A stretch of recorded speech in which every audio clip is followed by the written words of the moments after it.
Hi students, hello, how are you. कैसे हैं आप लोग? आशा करते हैं बहुत अच्छे होंगे। मैं खान सर एक बार फिर से आप सभी का वेलकम स्वागत करता हूं आपके अपने YouTube channel AK prime study platform पे। जी हाँ, देश हित में शिक्षा, सब पढ़ें सब बढ़ें।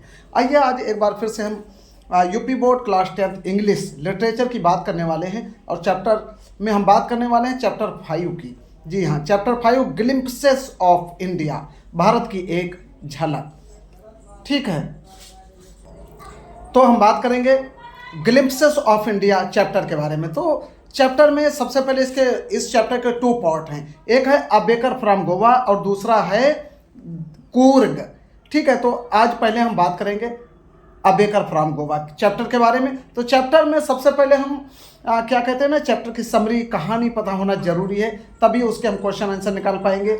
और क्वेश्चन आंसर निकालने के साथ साथ जो ऑब्जेक्टिव क्वेश्चन आते हैं उनके आंसर भी हम आसानी से निकाल लेंगे। तो चलिए हम सबसे पहले बात करते हैं a baker from Goa chapter के सारांश के बारे में। सारांश हिंदी में आपको बताने वाले हैं।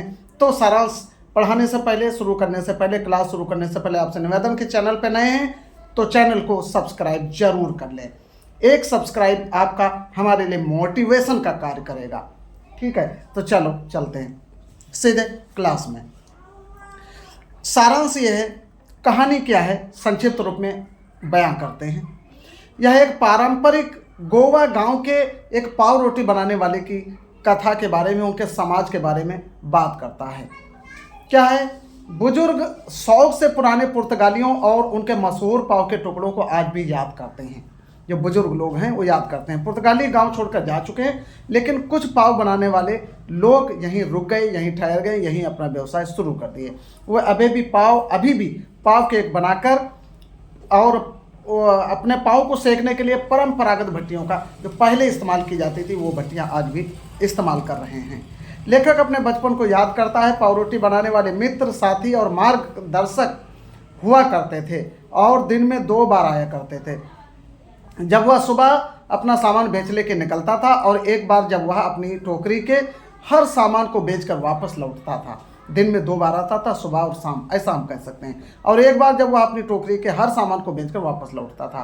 पहले वह नौकरों को पाव देता था, फिर घर के बच्चे उसकी टोकरी के चारों ओर भीड़ लगा लेते थे और बेड रूपी बैंगल्स या विशेष प्रकार की बनाई गई मीठी पाव को खूब पसंद से खाने के शौकीन होते थे, खाते थे।